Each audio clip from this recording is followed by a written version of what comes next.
Welcome to Confucianism! We're going to talk about who is Confucius in Confucianism. Who is he? Confucius is probably the best known Chinese philosopher of all time. He developed his theories about 2,500 years ago. His ancient ideas of morality can still be applied today. He taught his philosophies of Confucianism at his school of Rome. Little is known about his life and biography, but Marxism had to survive until this day. Are practiced in the religion of Confucianism.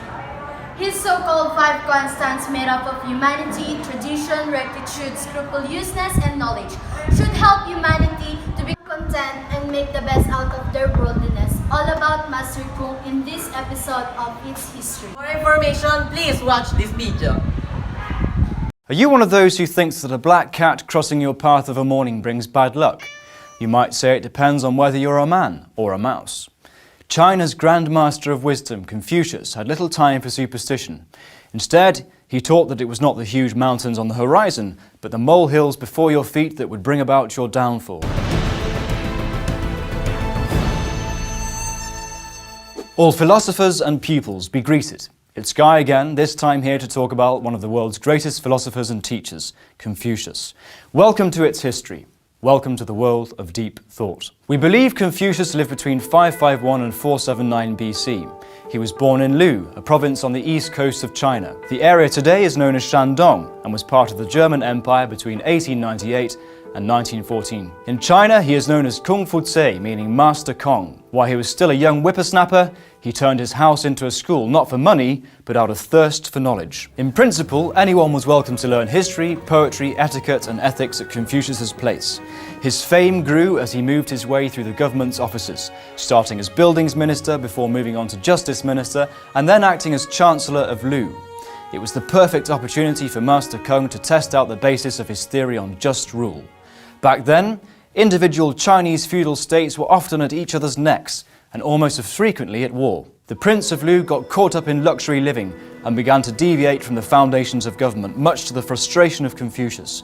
So he handed in his resignation, packed his bags and headed off on a 13-year-long hike. We might call that a sabbatical these days, albeit a bloody long one, even by modern standards. After his long period on the road, the state of Lu wanted him back, where he resided until his death. Confucianism is the name we have come to use to describe the combined teachings of Confucius.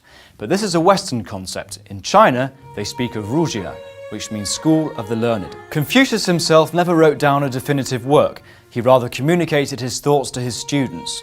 Most of what we know about Confucius comes from these notes, such as Lun Yu, a collection of conversations, statements, and anecdotes that are attributed to Master Kung. Confucius taught not only his own philosophy, but also collected old traditions and customs from a range of cultural circles that he wanted to preserve for posterity. Master Kung understood himself not to be an innovator, but rather a man to deliver and reinterpret the wisdom of old. At the heart of Confucian philosophy is practical direction on life and the self. It isn't a puritanical doctrine that directs its followers towards sacrifice and subservience to a deity, and there's no speculation as to the origin of the world. Confucius merely says that the world is there and it's there to support life. At the heart of his teachings is man, just as the later humanists described the importance of getting along with other people. It's not for nothing that Confucius declares his golden rule: do unto others as you would have done to yourself. The ideal person, described by Confucius as the noble one, sets an example to others both from an ethical and political point of view, so that others are inspired to emulate him. This person is true to the so-called five constants of Confucianism: humanity, rectitude, tradition, knowledge, and scrupulousness. There are further virtues that revolve around these core teachings and that you should demonstrate appropriately. If the normal person found it impossible to align themselves with the heavenliness of the universe, they could always just make the best out of their worldliness. Confucius always saw people as a work in progress, who could only become teachers themselves when they were aware of their own failings. Generate new knowledge while mulling over the old, and you become a teacher to others, he said. Not only did a person hold great worth, but Confucius also assigned them with great responsibility. The teachings of Confucius were multifaceted and even changed the political thought of Chinese rulers. The great teacher conceived of society in terms of the family. The younger brother obeyed the older as the mother did the father. The emperor was supposed to be the patriarchal master at the head of the family and rule the kingdom from high above his subjects. Like the sun at the center of the solar system, the ruler was to be at the heart of government, whose society in turn revolved around its actions and orders. This patriarchal hierarchy might appear out of place to the modern mind, but the emperor liked the sound of it very much. Confucius was convinced that strict order in life was absolutely necessary. The evidence for a lack of order was all around: warring states, moral decay, and chaos in the ascendancy. Confucius said that man could only exist as a socially organized being. For him, freedom was not suppressed by order. No, order created the space for human ability to act. If man is led by laws and obedience to them is enforced by the threat of punishment, he will try to avoid this punishment, but never be ashamed of his misdemeanors. If, however, he is led by virtue and adherence to decency rules his behavior, he will indeed be ashamed and ultimately turn to the good. In the face of chaotic political situation, the master called the leader of Lu and other functionaries in the government to return to the tried and tested bases of his social order. The government only functions when the prince is the prince, the minister is the minister, the father is the father, and the son is the son. The government was to remain true to the 5 constants, setting an example of virtue and rectitude and staying true to the traditional obligations. This is how Confucius envisaged it. To produce order in the state and maintain cross-societal prosperity, it was imperative that each person started with themselves. That would precipitate a sort of domino effect that would encompass all of the society, even the whole of the universe. To this end, people were to consider not just themselves, but also the entirety of society and the state around them. The rulers were to command not by force or law, but by setting an example to their people. As Confucius said himself, ruling means correcting. If a ruler does not act well, his decrees will be useless, because nobody will listen to them. Confucius advocated first and foremost the welfare of people. The entirety of his teachings can be boiled down to a basic collection of principles governing behavior and moral instructions. Harmony was always the aim, the golden middle, with everything in a state of dynamic equilibrium. Confucius always saw people in the context of the family, society, and the state, which gives his teachings political as well as sociological credence. Confucian theory has found its way into many aspects of life in the Far East, and in South Korea and Indonesia is recognized as an official religion. The great master lived in Bronze Age China. Hey Free, do you know what is the connection of China and Confucianism? No, how about you? Well, Confucianism in China is an East Asian ethical and philosophical system originally developed from the teachings of the early Chinese sage Confucius. It is a complex system of moral, social, political, and religious thoughts which had a tremendous influence on the history of Chinese civilization up to the 21st century. Some have considered it to have been the state religion of Imperial China. For more information, Kindly watch this video.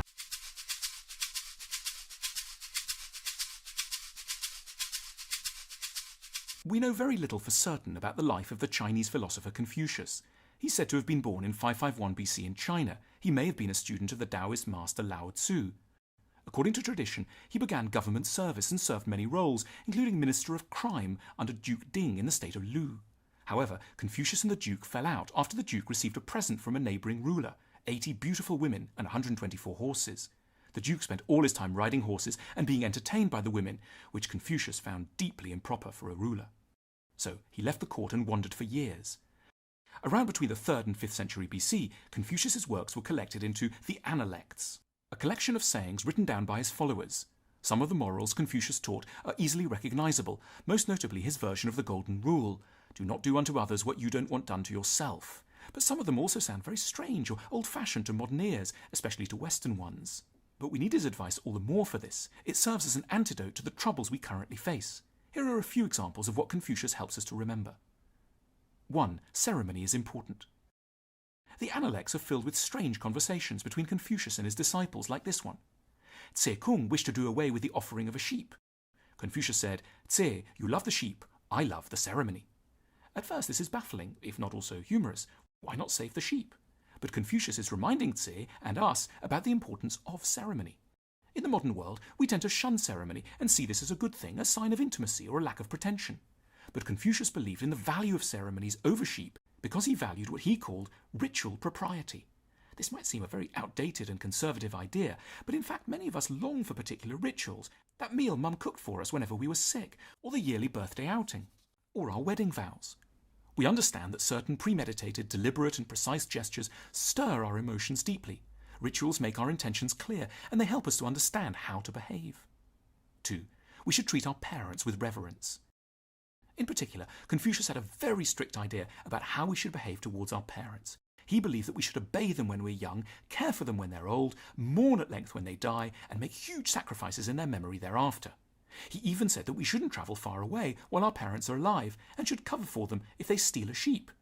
This attitude is known as filial piety. This sounds strange now, when many of us leave our parents' home as teenagers and rarely return to visit. We may even see them as strangers, arbitrarily thrust upon us by fate. After all, our parents are so out of touch, so pitifully human in their shortcomings, so difficult, so judgmental, and they have such bad taste in music. Yet Confucius recognized that in many ways, moral life begins in the family. We cannot truly be caring, wise, grateful, and conscientious unless we remember Mum's birthday and meet Dad for lunch. 3. We should be obedient to honourable people.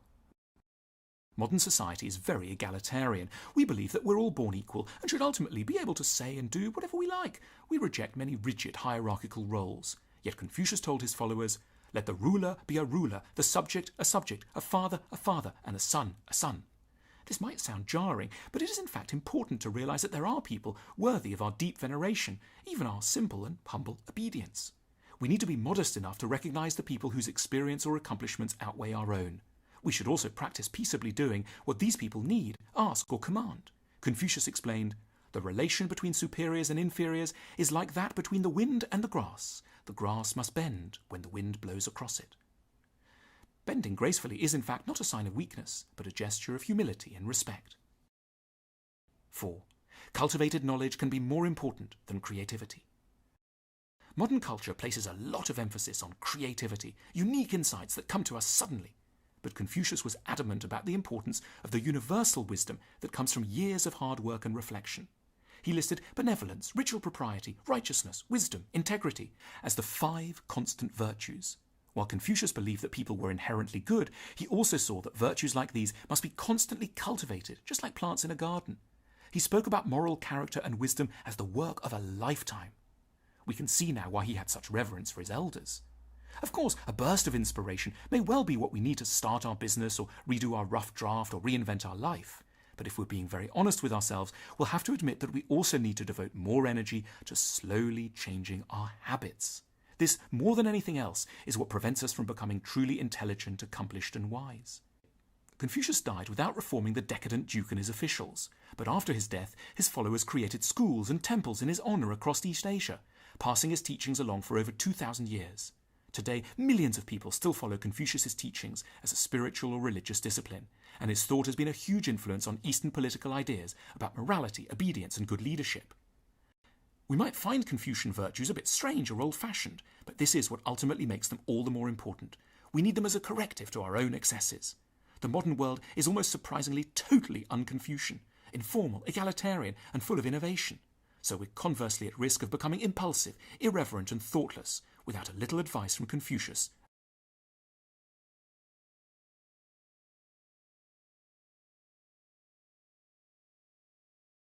This is the end of Confucianism. Thank you for watching!